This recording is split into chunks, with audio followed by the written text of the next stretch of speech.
Good evening and welcome to Tea Time.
Hey everybody, welcome to Tea Time. It is Monday night.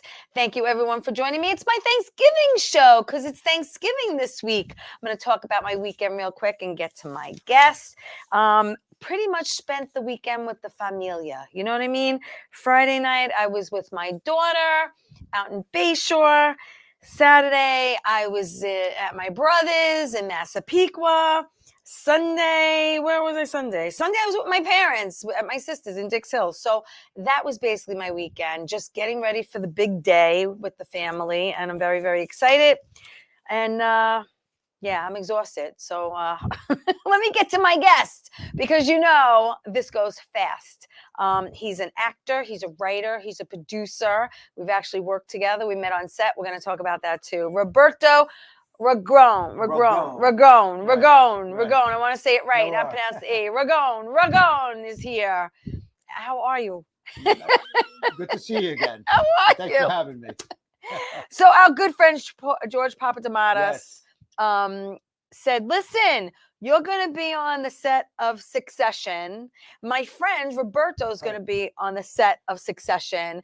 You two should meet up and talk and meet. And we did. And we were like, we're already connected on Facebook, right? We were through George. Through George. So thank you, George. And we had a good time that day. Absolutely.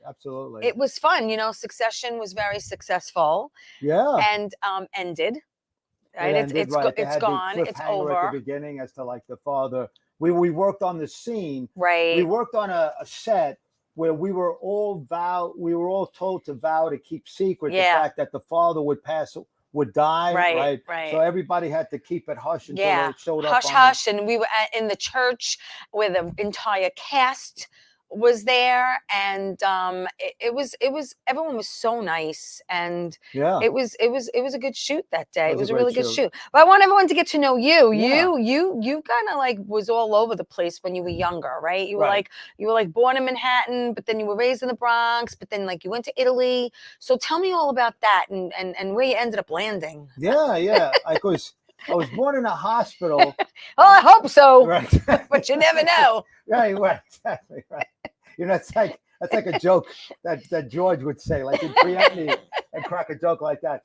So I was born in a hospital called Flower Fifth Avenue Hospital, which no longer exists. It was on Fifth Avenue, on the east side. So technically, you could even call it East Harlem, but some people wouldn't want to call it East Harlem because they're snobs. And it was right across the street from a beautiful garden on Central Park, because Central Park is there, right? Oh, so, that part of, and so then I was raised in the Bronx, and I was 2.5 years old. Both my parents are from Italy, from Teggiano, which is a town in Salerno, which is part of the region of Campania, which includes Naples. And so me and I have a sister who's a year older. They brought us to Italy to show us off to the relatives there. and then we, my mother was like, one of the things that she asserted was that my kids were born in America. They're going to grow up in America. Okay. So we came back. They snuck me into kindergarten. They snuck my sister into first grade, and we didn't speak any English at that point. Really? Right. So it was all immersion learning. Wow. At that point. Yes. So just you and your sister, and like you're a year apart. right? Year apart, right. Year apart. And what do you remember going to school and not being able to speak the language? I mean, it must have been. It's a great question because I was like, I try. I hope you could tell me. Roberto. No, it's great because try. I have like this one story I'd love. I'd love to hear it. We were walking. I was walking. My mother was walking me home from kindergarten, right? And I was resistant to learning English. So I still remember my mother saying to me, non dire sì, say yes. Non dire come ti chiami, say what is your name. Right. But I'm like, però gli americani parlano così, blah, blah, blah, blah, blah. I was like saying, the Americans speak like this, blah, blah, blah, blah. Like it was all, to me at that point, English was gibberish. Right.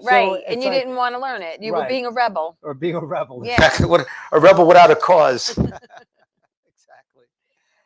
That is funny. But obviously you learned English and you went on to have an amazing education. You went to Bronx High School of Science, which is a very, well-known high school. I mean, you got to have really good grades to get in there. I got into the school by 2 points. You got to know your stuff. That's what I'm saying.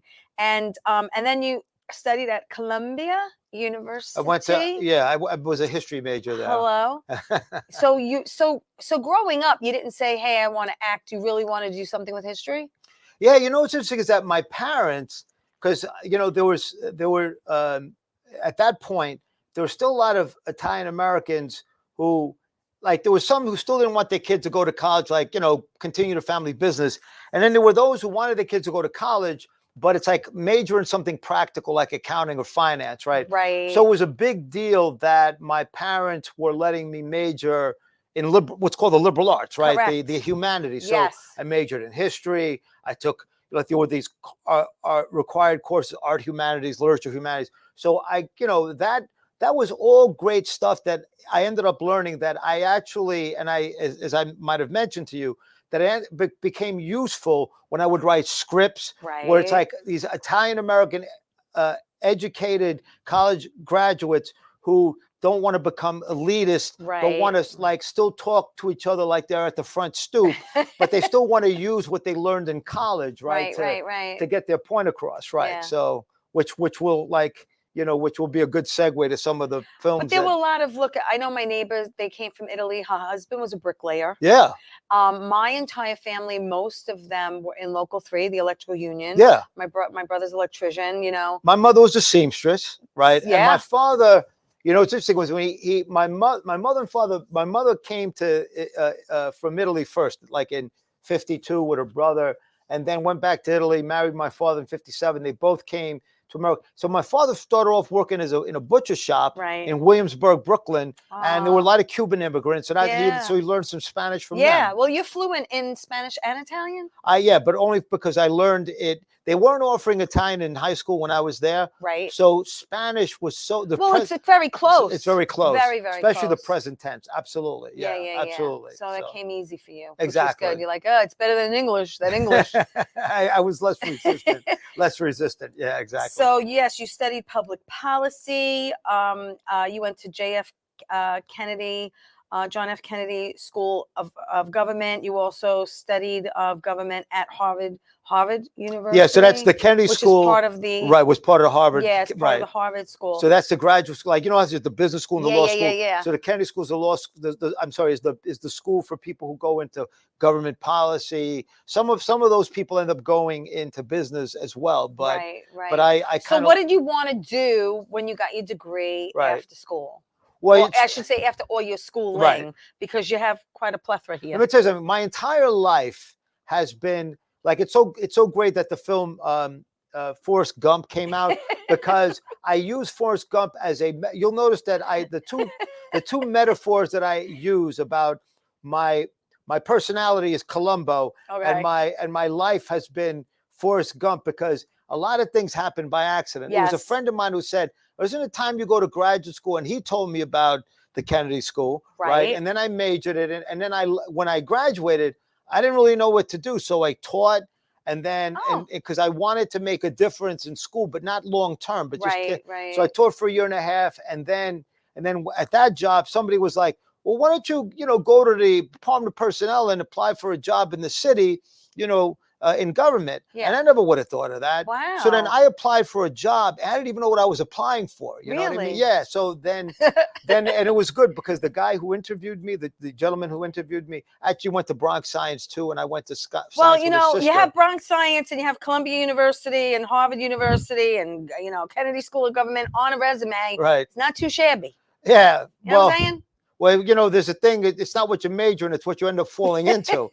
So I don't think it's true. It is true. So look what we fell. Look what you and I fell into. Well, because it's true. Because a lot of people, including my cousin and her husband, they both went to Stony Brook. They both got degrees, and they're both doing nothing of what they majored in. Right. Exactly. Right. You know, he became a police officer, and she's doing something totally different. I mean, a lot of people can say something similar about that. Yeah, right? definitely, exactly. definitely. Well, you, my friend, got into acting in 2016. Right. And you have, at least 85 creds here. You've done like 32 shorts, 23 movies, 18 TV series, 42 other. I mean, you've done videos. You know my IMDb better than me. Yeah, I mean, you've done a lot of stuff since 2016. So I have to ask you,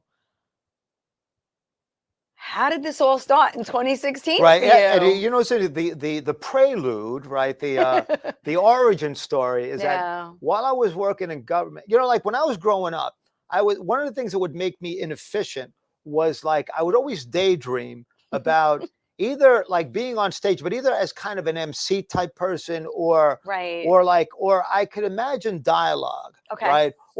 When I was watching TV shows as a kid, I'm like, why did that person, the actor, deliver the line that way? Or why was the sentence written that way? Or why did the director make that decision? But I never thought of that as, oh, this is what I want to be. Right. But so I was dabbling then with acting in the 90s. In the 90s, right. Right. And it was like, the workshops were more about how to do better public speaking, how to be a better conversationalist. Right. We had this one course, it was Arthur Real Studio, Acting for Not Actors.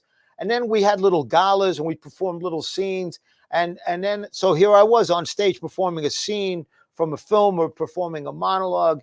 And then eventually, and I did that on and off. Right. But the big thing was when I got back in 2012, right? Because there was this long span where I really didn't, like that first decade of the 2000s.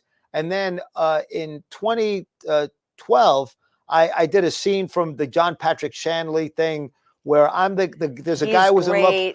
I forgot the name of but there's one character is in love with the mermaid. He wrote Moonstruck, by the way. He wrote Moonstruck, correct. Yes, just to let everyone know. And the other one that's set in it involves like the priesthood and Doubt. I think it's called Doubt. I think you're right. Right. I think you're right. So so one guy, there was one character who believes he's in love with a mermaid in Central Park Lake. I'm the skeptic. I'm like, there's no such thing as mermaids. And then me and that actor, right? He wanted to start his own production company. Yeah. Sounds like Splash. Hello. Right. Exactly. Right. Exactly. Right. So this guy, though, he goes like this. Why don't we do the spaghetti scene from The Odd Couple? And I totally forgot about this. I'm like, why? Because I'm Italian, right? And he goes, no, right? So we do the spaghetti scene, and he goes, I want you to be Felix. And he wanted to be Oscar. Okay. And it was interesting because my sister used to say about my father that he was like a combination of Oscar and Felix, where my father was a very cultured, neat freak, but he liked to walk around kind of disheveled a bit. You know what I mean? He didn't care, when he was in the house. So there were anal parts to my personality, and George could bust my chops about that. And so he saw me as Felix, and I'm big with sort of precise vocabulary words and culture. He was Oscar the Slob. Then he says, let's do the whole play. So in 2013, we did the entire play. Wow. And then that was my first full-length play. Wow. And then from then on, it was like, then he and I collaborated, where his name is Art Burnell. Okay. And he formed his own production company, Work of Art Production, and we started to call each other the Scorsese De Niro of theater, because he would direct, and he was big on getting directorial credits. Yes. He would pick plays where I could play the lead, right? And then eventually he started to produce and direct plays that I wrote. Right. Like I'm putting like my hand near the microphone. I'm like, can you guys hear? Can you still hear me? Right. Exactly. So including a bromanceroni, right? Which we're going to talk about. Right, we're going to talk about, right? And so that's that. So then, like, there was a play about like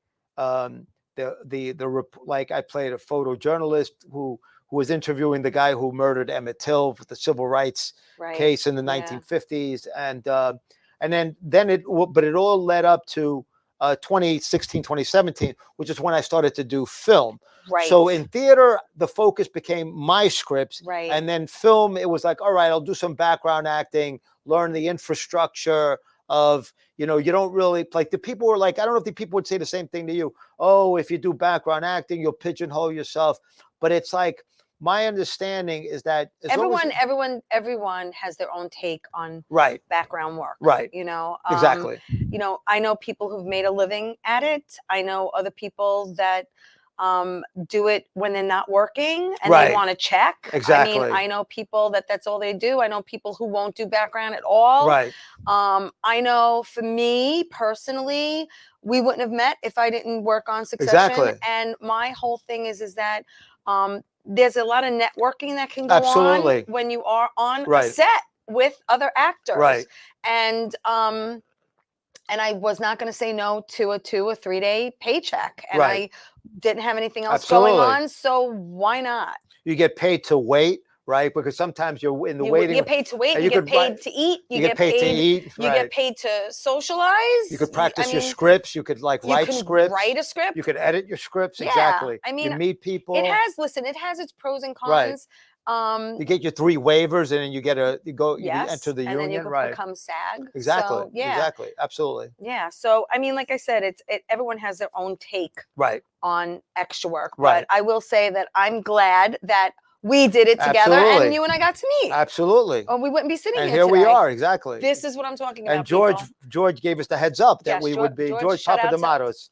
Remember that name. All right, listen, we're going to take my first break, but so much more with Roberto when we come back, including a few movies that we're going to mention and discuss. And there's just so much to talk about, including a one-man show and what he has in post and coming up. So stay right there. We'll be back after this.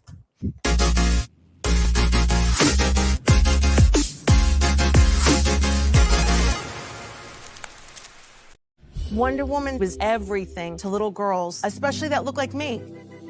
She stands for being a voice for people that need a voice. My organization renovates homes for people with disabilities. And when I come home, a self-care routine makes me feel my best. I'm very proud of the difference that we're making, and to see that impact in my community inspires me to work even harder for everyone around me.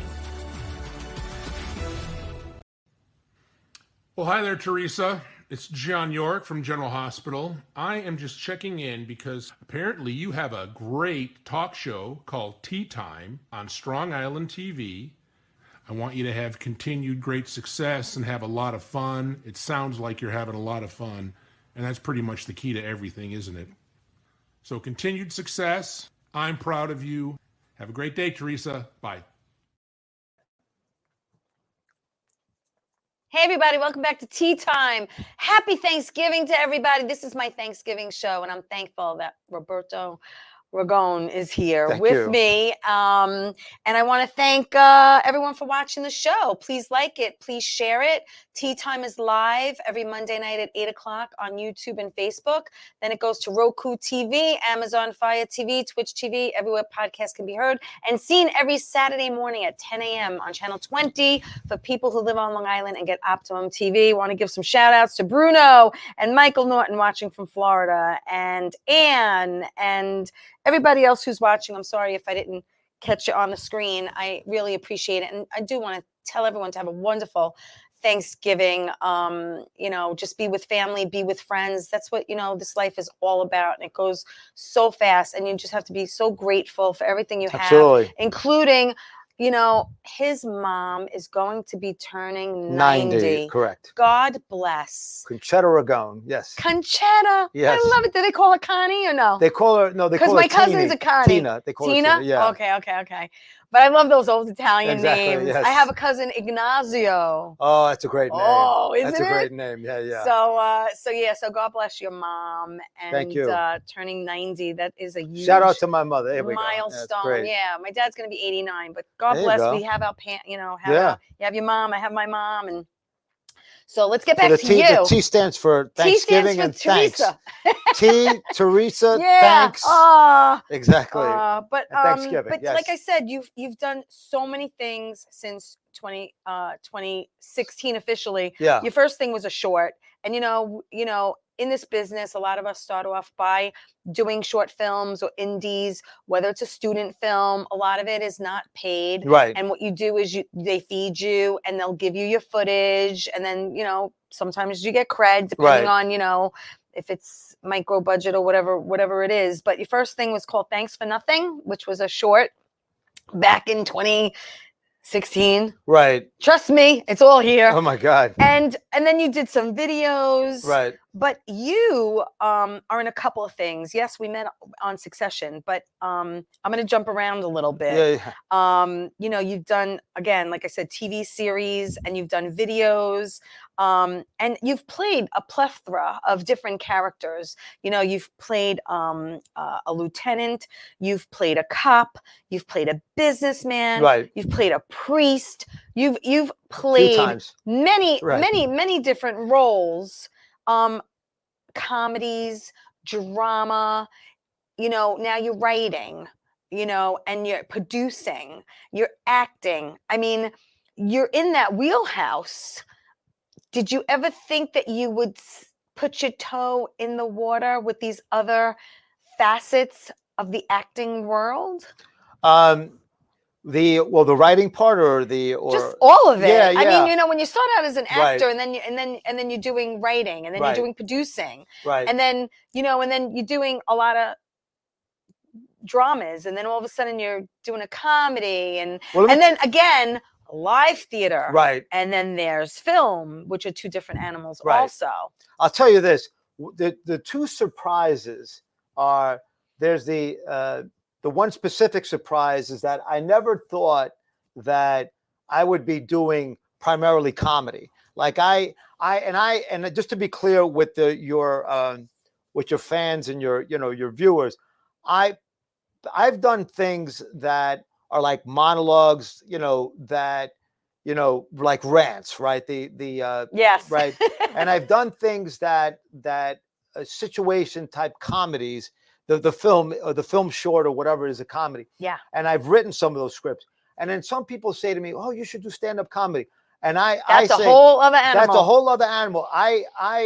To me, it's not a limit. It's not. Yes. I am not imposing a limitation on myself when I go. I'd rather somebody else do the stand-up comedies because it's a total, like you said, it's a whole other animal. I would rather. What's great about sitcom types of things is that the bar is, can somebody in an audience like remain attentive because you're making them smile or you're making them laugh to themselves, because sometimes some people even want to laugh out loud, but there's a psychology in right. theater. Sometimes they giggle on the inside. They're waiting for somebody else to laugh outwardly, right? But with stand-up comedy, you better have them belly laughing like from beginning to end.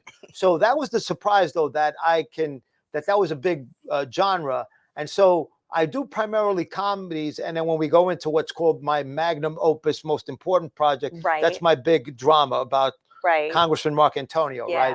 But the other surprise was I never really had a particular assumption about what kind of roles I would be cast in, and it depends on like your headshots and this and that, and sometimes, just as an aside, your IMDb. Like some people don't end up even putting your stuff on IMDb, some of the filmmakers. Correct. So you have to build that IMDb is a subset of my larger resume, which even includes theater and some stuff I've done on screen that's not even on IMDb, right? Right. And so, but I never would have expected, like not only did I play a priest three times, right? But in two of those instances, yes, believe it, I was an Italian-American exorcist.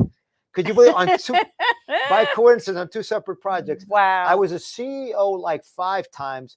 Yeah. I was like, I think I was a music producer twice. Okay, I can see that. In that, right? Yeah. So, and then what's interesting, what I find most interesting is that I've played opposites in this sense. I've played the detective and I've played the mobster, right? Right. And then within the bad guy world, I've played the careful mob boss. And then I've also been cast as like the mob guy who doesn't do his due diligence and he gets himself killed. Right. Like immediately, right? Yeah. I've played like the father who's a jerk and doesn't understand his kids. And then I've played the supportive father who's the advocate. Right. I've played like the what was that last example? I've played the guy who's completely like narrow-minded, and then I've played like the mentor, the guy who brings the word of wisdom to the main character. Yeah. I never would have thought that I would have played that kind of range. So, but it's a nice range. Yeah. Do you know what I mean? Because it's something that challenges you, takes you out of your comfort zone sometimes. Absolutely. Oh yeah, absolutely. And it really helps you and your craft develop. Yeah. Absolutely. It's absolutely true. You have to think about the ways of the kind of character you want to develop for that role. And, and sometimes and yourself, the clothing can transform the character, like the range of photos of you and different characters. Wigs are great. Oh my God. Wigs are my best friend. Well, what's interesting also is that in period piece, have you done any of the period pieces? I did. I was in Maestro with Bradley Cooper. Right. And that's set in the early 60s, right? My scene was set in the 1940s. 1940s. So they go that far back. Well, that makes total sense. Yeah. So what happens in period pieces, I don't know if you noticed, you wear the clothes and people's body demeanor transforms into that. Yes. My first experience with that it's amazing. It's when we were amazing. Walking from Holding to Carnegie Hall, right, there were tons of us, and just to walk the streets of Manhattan and everyone doing double takes, saying, I don't see a 1940s car, but I see all these people dressed like that. Right. It was wild. Right. It really was, because it's almost like you're transforming yourself back there, but not. It's kind of like a scene from Star Trek. Remember when Star Trek went into the future, or something like that? It was really a wild experience. What's interesting about the 1930s and 40s is that I did something for A Plot Against America, right, which was set in the 40s. Yes. And we were filming a scene in Hoboken, right? And we're all in, and the guys were on their fedoras, and I love fedoras. And stuff like that. Yeah, you look good in a hat. So there was a guy who had piercings, and it was a guy who had tattoos, and I thought he was going to kind of be very detached, like the rebel look, very detached. Yeah. And he looks at us, right? He goes, "You guys look effing awesome." You know what I mean? So did I control myself on that? Okay, good. Yeah, that was good. I was almost a direct quote. No, that was good. That was good. Oh my God. Woo! Okay. Oh my God. All right. Delete that, fellas. Okay. No, that was fine. That was fine. Right. But like I said, you've done a lot of stuff. You are just consistent working. 2016, 2017. Right. It just goes on and on and on. You have a plethora of so many different things here. You played a professor at one point. Right. Again, 2019. But you also, let me just talk about real quick. You and I are in a movie, but we did not film together, called Pancakes and Syrup, right, which is Tom D'Addario's and Robert Savides. Oh my God. And what did you play? You did I was more of a voiceover for you. It was a voiceover for that, which is not bad because radio. It was all radio. I was a call-in guest. And that's fun. I love voiceover work. Oh, absolutely. It's like I look at it as, you want to build up your also your voiceover credits. Yes.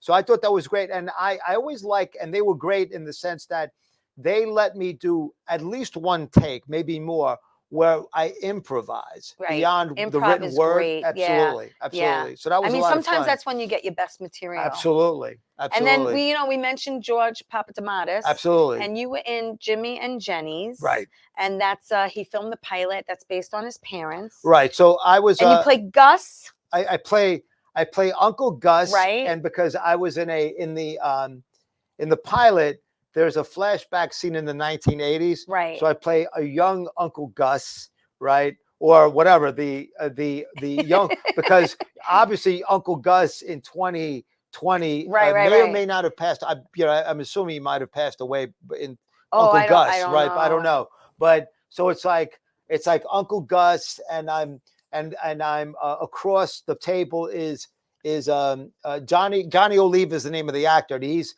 playing. Yeah, Johnny. I'm. You know Johnny, yeah, right? Johnny and I met in acting school. And, exactly. And Johnny is in Gravesend. He's playing Chaz Palminteri's son. Exactly, right. We're putting a plug for everybody. It's crazy. So I'm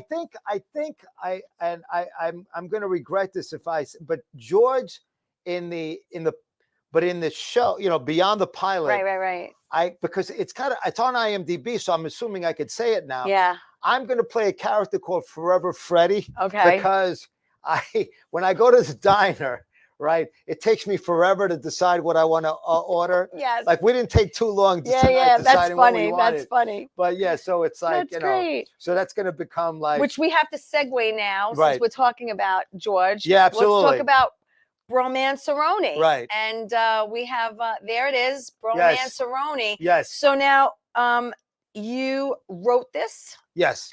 And George is in it, obviously, and you're in it. So tell everyone what this is about, because it's a comedy. Right. It also stars Kerry McGann and Laura Aguinaga, right? And so this story is based on my interactions. Yes. Right. 3 different interactions that I had with a good friend of mine, Mike Fiorito, right? Yeah. And I took those interactions and then I formed a story, right? Right. And so there's an element in this. So one example is that Mike, my friend Mike, has told me, listen, you're too formal and diplomatic with friends you've known for years. You got to be a bit more like, a bit more like casual, right? Right. And there's an old school term that I had learned from other people that I incorporate into the script. But one of the other themes is Murphy's Law, right? And you kind of see all those themes. Like when I was asked, when the filmmaker asked me, like, what format should we use for the trailer? He showed me some, right? And there was there's a formula where different, like there's a clip from a scene, then a theme, like in words, right. comes across. So like you'll notice in the trailer, it's like there's a clip, then it's like Murphy's Law. There's a clip, free range chickens. There's a clip, and because these are all like themes that come up in this. So it's like I basically did this, and then I was like, I met George in a read, right? I want to promote George a bit because he's busy like handling other people and he's helping his brother out. So God bless the whole family. And so George and I met on a table read for a gentleman who was trying to see how his script reads, right? And then I said to George, when I finished, I said, I want somebody to play opposite me because Mike Fiorito has done improv and we're going to do something together. And he's written short stories, and I'm adapting one of Mike's short stories into a script. So that's another example of adaptation that George had he intuitively understood my writing. And then he said he grew up among Italians, and then an actor's choice would have been to play something a bit more over the top, stereotypical. I says, no, I want you to be yourself, because I'm trying to portray these Italian Americans who are ethnic, but they're educated and they kind of bring like cultural literacy into the conversation. Yeah. So he was perfect for that. And so we, as a play, it won Best Production at the Midtown International Theater Festival in 2017. Yeah. And then now we've made it into a film. It won Best, if I might say, it won Best Trailer at the Vesuvius Film Festival in Italy. It also won the Liftoff Festival, which is a festival based in I think in England for New York and in Paris. For Paris, because they have it in different cities. And then they had it And then we just got accepted to another festival that's based in Canada. That's good. Right. So it's just exciting. Absolutely. Absolutely. It's exciting. Listen, we're going to take my next break. Absolutely. When we come back, we have so much more with Roberto. Absolutely. Stay right there. Don't go away. Thank you, Theresa. Thank you.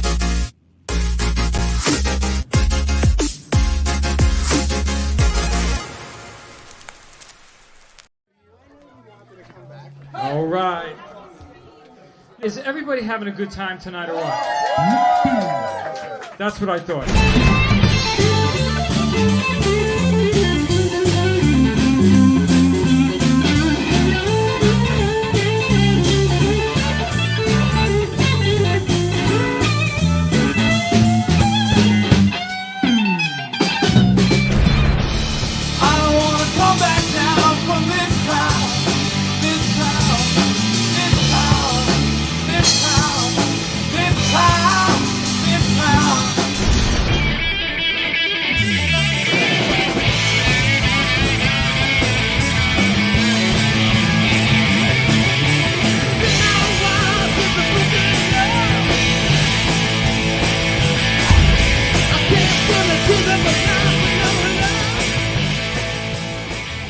How you doing? It's Sal the Voice Valentinetti. Why are you watching me? You should be watching Theresa Canastraci Ttime with Theresa Canastraci Farrell. And make sure you follow Theresa on Facebook, Ttime with Theresa Canastraci Farrell. We'll see you there. I love the way you say my name. I love That's great. everybody. Hey, happy Thanksgiving. It's my Thanksgiving show. And I just want to wish everyone a happy and a healthy. If you're just tuning in, thank you everyone for watching. Tea Time's here every night. Hey, you know what's here every Thursday night? Every Thursday night, Bobby runs an open jam. You could come down, listen to a band play, get up, play with them, sing with them. And Friday nights, there's an open mic here for people who want to do improv or a monologue or comedy, whatever you want to do. Right here, beautiful Paradise Studios in Massapequa. There you go. So much fun. So I am with actor and writer and director. Producer. Right. Sorry, producer. But you're going to direct one day, aren't maybe, you? Maybe. You're going to add that to your I'm like, right now, I don't know if I want to deal with actor personalities and all that, but yeah, that's true, too. But I'm kind of like, sometimes as the writer, yeah. I do kind of intervene sometimes, like in a polite way, because a lot of times you're supposed to separate the director from the writer. Yeah. But I prefer to work with directors where if I say, listen, this was the intention of this line. Right. This is really the way the line was intended to either set up the joke or deliver the joke, things like that. You know what I mean? Well, before the break, we were talking about Romanceroni. Right. And you were sweet enough to send us a trailer. Absolutely. So let's watch it. Absolutely. But I have to admit, sometimes I just don't get it. Well, consider this. If you don't know where you're going, you might not get there. Introducing the award-winning play,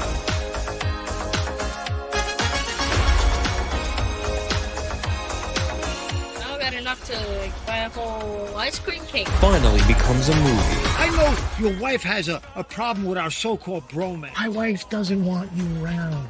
Who else is coming over? The Three Stooges? Maybe just two of them. Just about securing the friendship, strengthening it, being an asshole buddy. I wouldn't want a poor chicken to get tossed over the bridge to sleep with the fishes. You two chose Miss Veggie Granola Fruits and Nuts over me.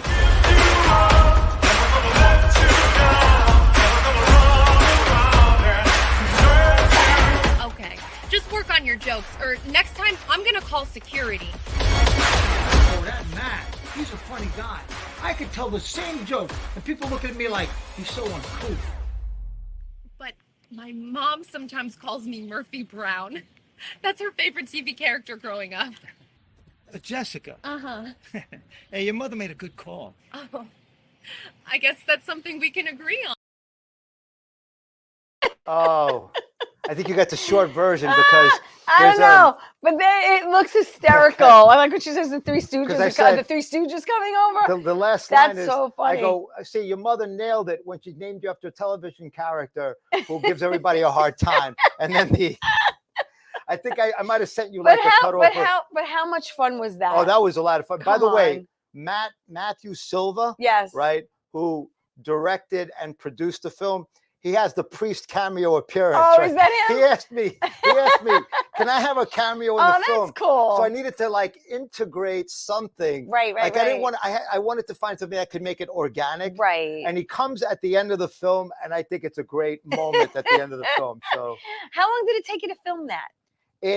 What's interesting is that it took, how many, I think there, let's say it took, I want to say 5 days, right? Okay. But what happened was my friends Adam Meyer and Adam Milat Meyer and Anna Milat Meyer, whose father was an important mentor to me for the other project that I want to talk about. Right. They let me use the apartment, right? Anna's apartment to film the interiors. The scene, yeah. Right. So what's interesting is that the play, everything happens in the living room. I walk in and the entire and then when George goes behind stage, all of his conversation in the kitchen is off stage. But in the film, like the apartment was perfect because you have the living room, then there's the long hallway towards, like you saw that bedroom moment, right? Right. Then it's like the kitchen and the dining room. And then we added, those were 2 new scenes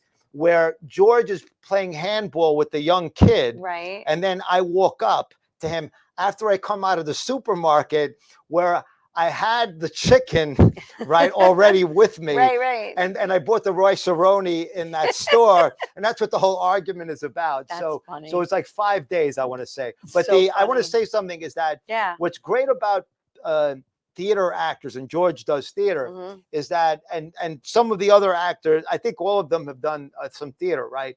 Is that a lot of theater actors are very good at memorizing their lines. So the thing is, because Matt has another job where he's only available on the weekends, we filmed the apartment scenes in 2 days, which meant that, some people do like, oh, they think it's I don't want to put, people think it is an accomplishment to do 10, 15 pages a time, 15 pages. Yeah, it's a lot of dialogue. We did like 25 to 30 pages of dialogue in one day. It's a lot. It's a lot. So it was a marathon day. Yeah, so absolutely. That's a lot. So, yeah.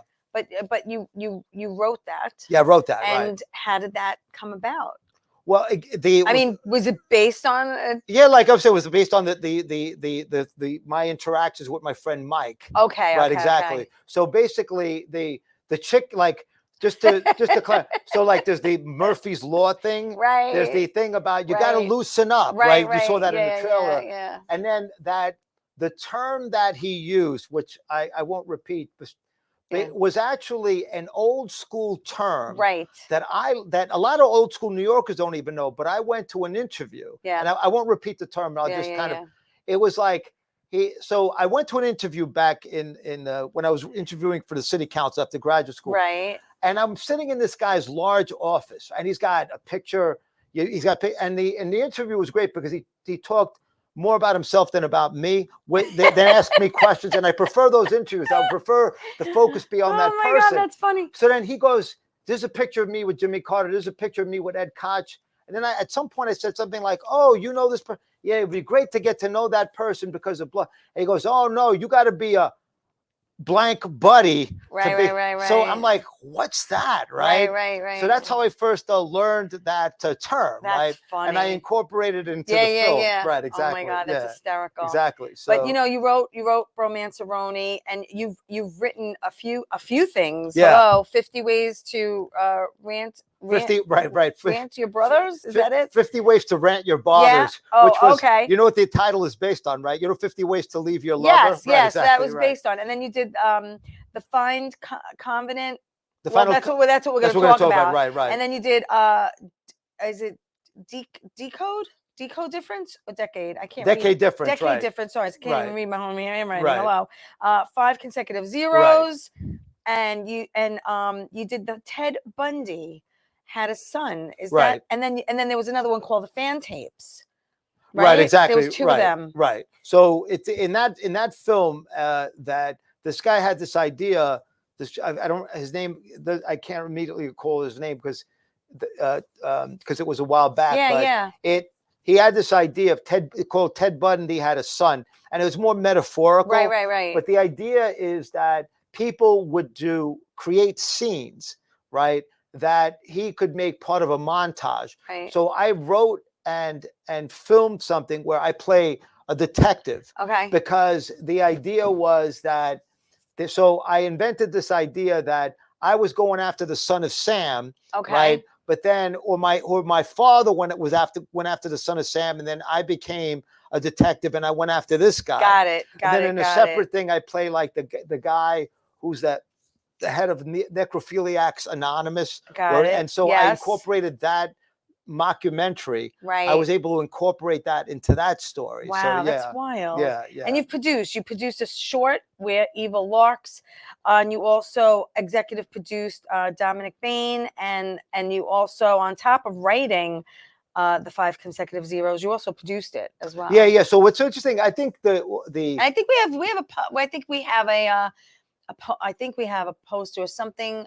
Yeah, there it is. 5 consecutive zeros. There I'm glad you found that. Oh, that's so nice. Yeah, leave that up. Leave that up. Thank you. Oh yes, my God, you're better at doing your homework than me. I'm telling you right now.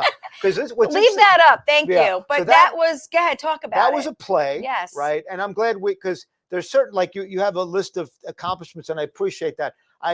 There are certain ones that I definitely are worth kind of elaborating on. So this was one of them, and 5 consecutive zeros. I wrote it. Thank you. Right? Thank you, Conway. Thank you. Yeah. And it was I submitted it as a play in the Strawberry Festival. Yes. And what's interesting is that a lot of people wanted to see it. Mm-hmm. And then there were people getting like the flu, like as far back as like late 2019, early 2020, because this thing was in Strawberry. It was February 2020. Okay. So I think some people were getting whatever flu or COVID thing back then. Right. And so so that was one of the last things that one was able to do before COVID, right? Right. And the shutdowns, right? Yeah. And so basically what that play is, it was a semifinalist in the Strawberry Festival. Yeah. So now here's an example of where I combine, there was a critique of the health insurance industry by Michael Moore in a documentary called Sicko, right? Mm-hmm. And I remember it. How like the insurance companies try to get away with not paying, right? I watched it. Well, that's the mottos. That's insurance companies' motto is find a way not to pay. Exactly. That's their motto. Find a way not to pay. Exactly. Correct. So I took that. Then I took the fact that in real life, I've read cards. Like, could you read me the card on your, and like, are there 4 zeros or 5 zeros? Because sometimes when there's a bunch of consecutive numbers, you can't tell like whether there's 4 or 5 or 6. Yeah. So I made fun of the fact that there was like 5 consecutive zeros, and then I created an entire Abbott and Costello conversation where, because I'm unclear as to what exactly my health insurance number is, she uses it as a way to give me a hard time and try to avoid paying me the settlement, right? Yeah. So, or the insurance, the coverage, right? Yeah. So I'll leave it at that. And then we made it where now that film is now in post-production. We made it into a film. Okay, good. Yes, you have quite a few things. Stephen Core directed it, and he's a Long Islander too. So I get a lot of Long Islanders involved. Right? Yeah, exactly. You have just really quickly, you have quite a things in post, few things that are in production. Yeah. But we're going to take my last break. And when we come back, we really need to discuss the purgatory trial of Vito. Say his last name, Mark Antonio. Mark Antonio. Mark Antonio. Like, so it's Mark and Antonio. Mark Antonio. Right, exactly. Yeah, it's like 2 different words. Combined. Like Mark Anthony, but in Italian. Right, exactly. Because it's Mark Antonio. Exactly. Got it. Yeah, but people eventually get it. We're going to get it when we come back. Don't go away. Absolutely.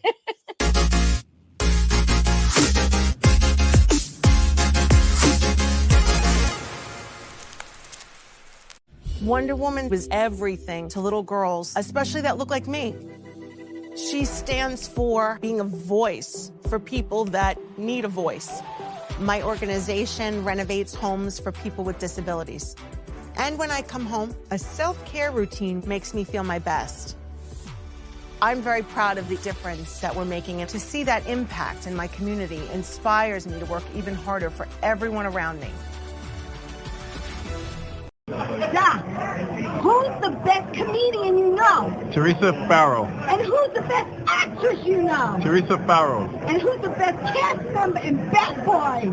Theresa Farrow. Who's got the best radio? Theresa Farrow. Doc, who's your favorite Guinea? Theresa Farrow. Who are you loving right now? Theresa Farrow. All right, Doc, I love you too, baby. Love you as always. Thank you. Vito Marcantonio. All right. Well, we'll. Oh, hello. Welcome back, everybody, to Tea Time. So glad you're joining me tonight. This goes so fast, so fast. And I want to thank you for coming into the studio. Thank you for having me. I can't believe we got to talk about all these things. But it's nice Absolutely. to listen. We met, but I got to really get to know you doing my research. I appreciate that. Likewise. And I want everyone to know that you can catch Roberto. He's on Facebook. He's on Instagram. He's all over the place. And the one thing I do want to discuss before we continue, which is really important, is you're doing a one-man show. Right. On Sunday, December 10th. Right. It's at 3 p.m. And we should have the flyer for that, correct? Is that it? That's it, yeah. Okay, so thank you. That's it. This is a one-man show. So can I say something you about wrote that? it, Yeah, correct? I wrote it. So it actually was it was an equity-sanctioned, legitimate off-Broadway show for 2 weeks in October. Right. So I have now an off-Broadway credit. Awesome. Art Burnell directed it. Right. So now, he produced it, and that was, he made a dream. That's another one of these Forrest Gump moments. Yes. And I'm going to do a special performance on December 10th, which is Mark Antonio's birthday, right? But we're also going to celebrate my mother's 90th birthday. So we hope you can make it. I'm hoping I can make it too. So as long as there's nothing on my calendar, I will be there. Absolutely. I'm very excited to see this. So it's all you up me. there for how long? It's all me. It's about an hour and 15 minutes. Wow. And then to put in a plug and I have a full-length script for play and for a movie. Yeah. But I took a scene from the script and I made it into a film short called The Final Covenant of Vito Marcantonio. Right. That was directed by Justin Bennett, who I think is also a Long Islander. I can't believe it. Now, tell everyone who Vito was. Right. And George Papadamatos plays Fiore LaGuardia, who was Mayor LaGuardia was Vito Marcantonio's mentor, political mentor. Okay. And Marcantonio was he grew up in Italian Harlem, which was a bigger Little Italy than downtown, right? Mulberry Street. And he became he studied Italian from his other mentor Leonard Cavello, was an innovative educator. He becomes a congressman. Right. So he helps LaGuardia become mayor, and then he replaces LaGuardia in the congressional seat of Italian Harlem. And then he kind of builds a coalition because there's a lot of different ethnicities living there. El Barrio, the Puerto Ricans, right? Yeah. There were a Caribbean community. There were Swedes, Finns, Hungarians, Poles, Greeks, Germans. And he built a coalition. And what he would do is it was a series of coincidences that got me to learn about him. I first learned about him in an African-American history class about how he opposed lynchings of, African-Americans in the South and so on. Then I saw what he did for Italian-Americans and other people. And I was like, because it's not a name that I've heard of. No, a lot of people have not heard of him. There's I think some Italians and Puerto Ricans know him, old timers know his name better than others. Right. But he's unsung hero, unsung hero, history that needs to be rediscovered. Right. And the way I kind of describe him, and I described him there's a New York Times article that quotes me as saying, he's like everything you liked about Vito Corleone, but on the right side of the law. So what I mean by that is that he would come home. Think about politicians today who care only about the lobbyists. So he had perfect attendance in Washington, D.C. during the week. Mm-hmm. On the weekends, he sees 300 families, 300 households face-to-face in his office, wow. right? So you talk to them for 5 minutes. You refer them to the staff to deal with the details. Mm-hmm. So everybody in the neighborhood, I hope I didn't move that, basically felt connected to him. Right. So then because you're connected to almost him, like a personal relationship. Exactly. So then when he took a controversial position, like he was the only guy in both houses of Congress who opposed the Korean War. He was like the only no vote on a lot of things, very controversial positions. And people backed him up, even though the newspapers were calling him a mobster or a communist, or, you know what I mean, or some other, like a drug pimp or whatever, because they knew who he really was and that he was helping the community. And this takes place in what year? Yeah, he was a congressman in the 1930s and 40s, right? Then they eventually ganged up on him at the political parties. They joined forces behind one candidate so that their votes together would beat him in 1950. And then he was trying to stage a political comeback, and then he died of a heart attack in 1954. Wow. And because he's the only Catholic, and this is kind of the beginning of the story, because he's the only Catholic politician in American history who was denied a Catholic burial because of like the McCarthy era communist witch hunts, right? You're like Cardinal Spellman was part of that.